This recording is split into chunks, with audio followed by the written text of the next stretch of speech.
Teman-teman tahu nggak sih kalau pada tanggal 27 Maret 2020, PAPDI atau Perhimpunan Dokter Spesialis Penyakit Dalam Indonesia mengeluarkan kajian ke Ketua PBID atau Pengurus Besar Ikatan Dokter Indonesia dan juga ke Ketua Gugus Tugas Percepatan Pengendalian COVID-19.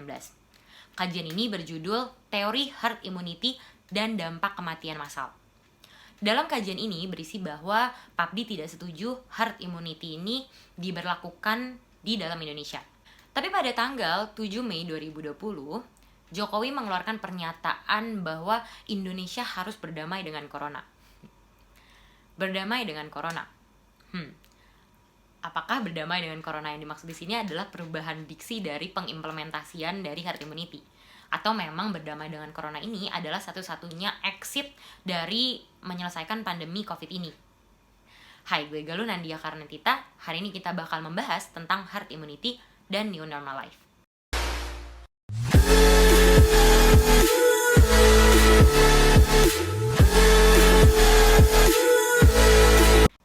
Jadi pada tanggal 27 Maret 2020, PAPDI atau Perhimpunan Dokter Spesialis Penyakit Dalam Indonesia mengeluarkan kajian sebenarnya berupa surat resmi yang dikasih ke Ketua PBID dan ke Ketua Gugus Tugas Percepatan Pengendalian COVID-19.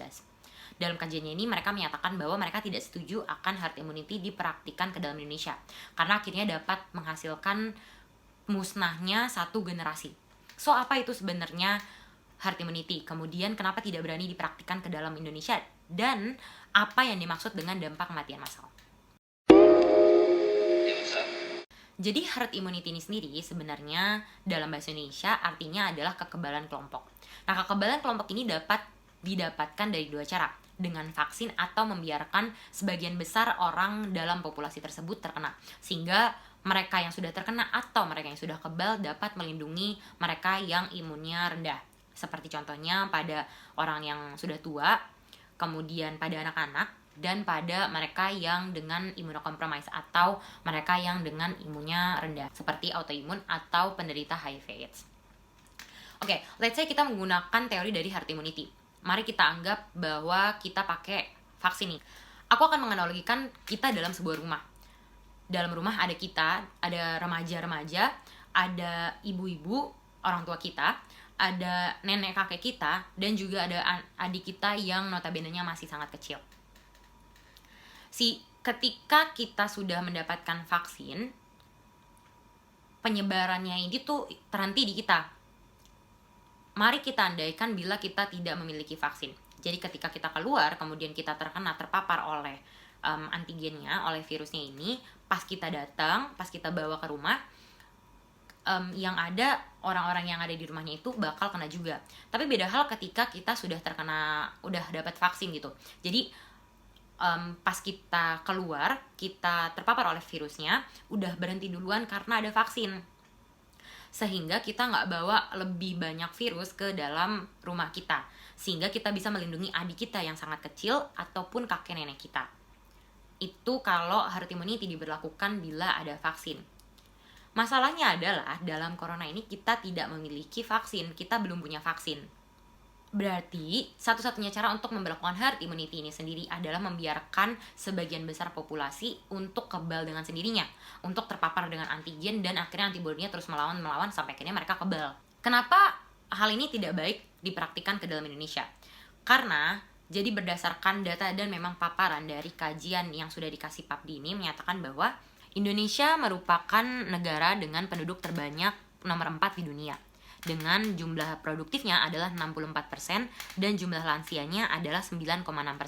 Belum lagi hal itu ditambah dengan banyaknya penyakit penyerta, yaitu seperti penyakit kardiovaskular 1,5%, diabetes 10,9%, penyakit paru kronis 3,7%, hipertensi 34%, kanker 1,8 per 1 juta penduduk, penyakit autoimun sebesar 3%. Sehingga jumlah populasi yang beresiko terkena infeksi ini melalui herd immunity akan semakin meninggi, sehingga akhirnya menghasilkan kematian massal pada satu generasi. Oke, so let's say seperti yang sudah dipaparkan tadi, bahwa negara kita ini memang memiliki banyak sekali penduduk dengan penyakit penyerta. Beda hal ketika kita yang kena dengan orang dengan imun yang baik-baik saja, itu ketika terpapar imunnya kita bakal melawan si virus ini. Tapi beda ketika kena sama mereka dengan penyakit penyerta. Hal ini tidak terjadi dan yang ada malah makin memperburuk imun dari individu tersebut. Sehingga akhirnya malah mengakibatkan angka kematian yang melonjak tinggi. Itulah yang disebut sebagai dampak kematian massal pada satu generasi. Jadi kesimpulannya, herd immunity ini sendiri sebenarnya dalam bahasa Indonesia adalah kekebalan kelompok. Dapat didapat dari dua hal, yaitu pertama dengan vaksin, kedua dengan setiap setengah dari populasi terpapar oleh virus itu sendiri hingga akhirnya kebal. The problem is, corona ini belum ada vaksinnya, sehingga satu-satunya cara untuk mempraktikkan herd immunity ini sendiri adalah dengan membiarkan setengah dari populasi dapat kebal dengan sendirinya. Karena banyaknya penduduk yang masih memiliki banyak sekali penyakit penyerta, sehingga hal ini terbilang kurang efektif karena akhirnya malah ketika terkena oleh individu yang rentan malah meningkatkan angka kematian daripada angka kesembuhan atau karena angka kekebalannya. Jadi pada tanggal 7 Mei 2020, Jokowi mengeluarkan pernyataan berupa video yang dilansir di YouTube Sekretariat Kepresidenan dan juga dikutip di akun Twitter milik Jokowi. Pernyataannya ini berisi bahwa Indonesia harus mulai berdamai dengan corona hingga sampai saat vaksin ditemukan. Pertanyaannya adalah, apakah yang dimaksud dengan berdamai? Kenapa kita harus berdamai? Dan siapakah yang setuju? Adakah yang setuju dengan berdamai? Karena dengan kita lihat main berdamai itu kayak pernyataan Jokowi yang menyatakan bahwa berdamai ini sebenarnya banyak banget akhirnya menimbulkan beda persepsi, dan memang banyak banget dari pihak-pihak lain pun menyatakan apa nih maksudnya berdamai. Banyak banget kontradiksinya dari berdamai, perang dan damai kasarannya gitu. Nah, akhirnya diluruskanlah oleh Deputi Bidang Protokol Pers dan Media Sekretariat Presiden, yaitu B. Mahmudin. B. Mahmudin ini menyatakan bahwa berdamai yang dimaksud adalah kita harus mulai beradaptasi untuk hidup beriringan dengan corona, dengan COVID-19 ini. Karena di pernyataan Jokowi juga, Jokowi menyatakan bahwa COVID-19 ini sebelum vaksin akan datang, dia akan terus fluktuatif. Jadi pun misalnya turun gak langsung nol, gak langsung signifikan turun banget. Dia bisa naik, bisa turun, bisa naik, bisa turun lagi. Sementara jangan sampai karena corona ini semuanya berhenti dan kita jadi tidak produktif. Apalagi memang sektor ekonomi harus tetap berlangsung. Nah, akhirnya B. Mahmudin juga menyatakan bahwa hidup berdamai inilah kita harus mulai beradaptasi untuk hidup bersama dengan COVID-19. Hingga akhirnya disebut sebagai the new normal life. Kenapakah kita harus berdamai dengan corona? As I was saying yang tadi, bahwa sebenarnya corona itu akan tetap selalu ada. Sampai saat vaksin itu ditemukan, virus itu akan selalu tetap ada. Sehingga itu yang bakal mengakibatkan walaupun virusnya turun, gak akan turun secara signifikan nol. Jadi akan terus fluktuatif, akan terus naik, akan terus turun. Oleh karena itulah, kita harus mulai membiasakan diri beradaptasi untuk hidup beriringan dengan corona. Inilah yang disebut sebagai the new normal life, kata B. Mahmudin. Oke, terkait sama berdamai dengan corona ini, siapa aja sih yang setuju? Jadi ada dua perspektif yang gue bahas di sini, karena gue jujur gue baru dapat dua perspektif ini. Kalau memang kalian tahu bisa taruh di bawah di komen. Jadi pertama, menurut epidemiolog UI. Menurut pakar epidemiologi UI yaitu Pandu Riono menyatakan bahwa sama sebenarnya hingga sampai vaksin ini dibuat, walaupun mereda, COVID ini nggak akan hilang, jadi akan terus fluktuatif, nggak akan ada bisa kalau kita nunggu sampai signifikan nol gitu. Sehingga satu-satunya cara adalah ya udah kita berdamai atau jalan beriringan dengan COVID-19. Kemudian yang kedua, BPIP, Badan Pembinaan Ideologi Pancasila.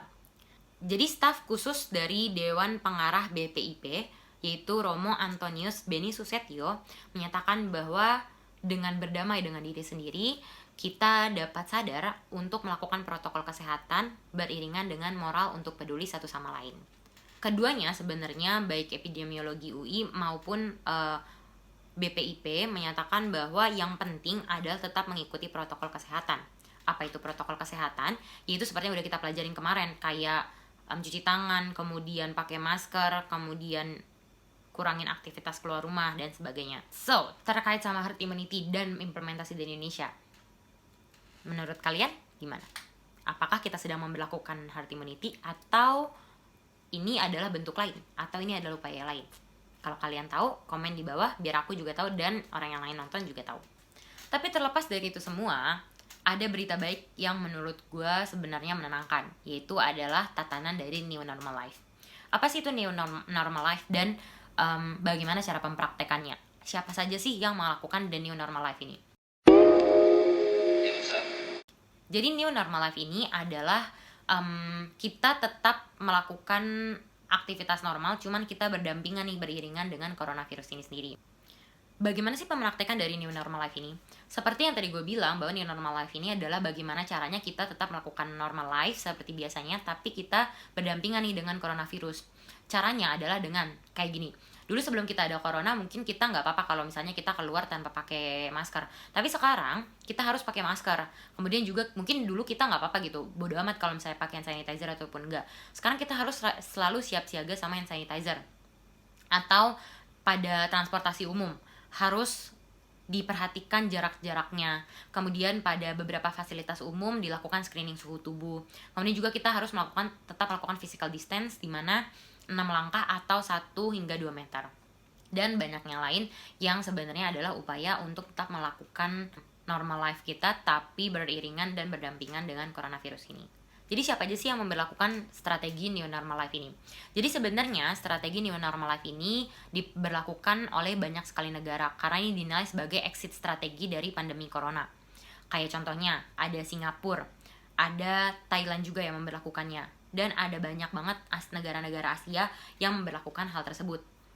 Contohnya, pada negara Cina, setiap mahasiswa atau setiap siswa yang datang itu harus di screen dulu temperaturnya sebelum mau masuk ke sekolahnya.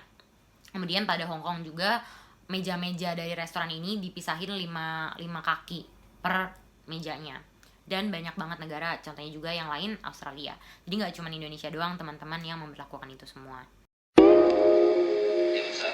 Pada tanggal 7 Mei 2020, Kementerian Perekonomian juga mengeluarkan timeline atau rentan waktu terkait pemulihan ekonomi nasional pasca pandemi. Timeline ini disebut sebagai Roadmap Ekonomi Kesehatan Keluar COVID-19. Dan roadmap ini sebenarnya dibuat oleh ekonom senior yaitu Raden Pardede.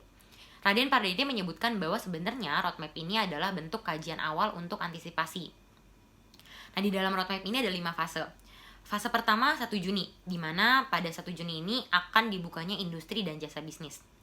Fase kedua akan terjadi pada 8 Juni 2020. Fase ketiga terjadi 15 Juni 2020, di mana di fase ketiga ini sektor pendidikan akan mulai dibuka. Tapi sektor pendidikan di sini disebut akan diberlakukannya sistem shift. Kemudian pada fase keempat, yaitu terjadi pada 6 Juli 2020, tersebut di sini ada pembukaan kegiatan ekonomi seperti di fase ketiga, dan ditambah dengan evaluasi untuk beberapa hal. Kemudian fase yang terakhir yaitu fase 5 pada tanggal 20 dan 27 Juli 2020. Nah, sebenarnya timeline-nya ini juga dipengaruhi oleh beberapa dimensi. Contohnya pada dimensi perkembangan dari wabahnya. Di dalam dimensi perkembangan wabahnya ini, bagaimana caranya agar variabel pertumbuhan dari kasusnya ini linear, jadi rata, dan juga gimana caranya biar variabel angka kasus per harinya dan juga angka kematian ini menurun gitu. Nah, kemudian menurut ilmuwan senior dari Amerika Serikat yaitu Dr. Anthony Fauci menyatakan bahwa in order dalam hal untuk membuat timeline kayak gini sebenarnya bukan kita yang bikin, tapi virusnya yang bikin. Jadi kita harus dinamis, kita harus siap-siap untuk beradaptasi. Misalnya virusnya tiba-tiba meningkat, berarti kita juga harus siap-siap untuk beradaptasi. Pun sebaliknya, misalnya virusnya sudah mulai membaik, maka ya memang itu lebih baik sih. Intinya, dalam situasi seperti ini, setiap manusia harus belajar untuk mudah beradaptasi, karena memang situasinya sangat dinamis. Terlepas dari itu semua, mari sama-sama berdoa, berusaha, dan juga berharap agar Indonesia cepat pulih dan agar semuanya cepat kembali seperti sedia kala.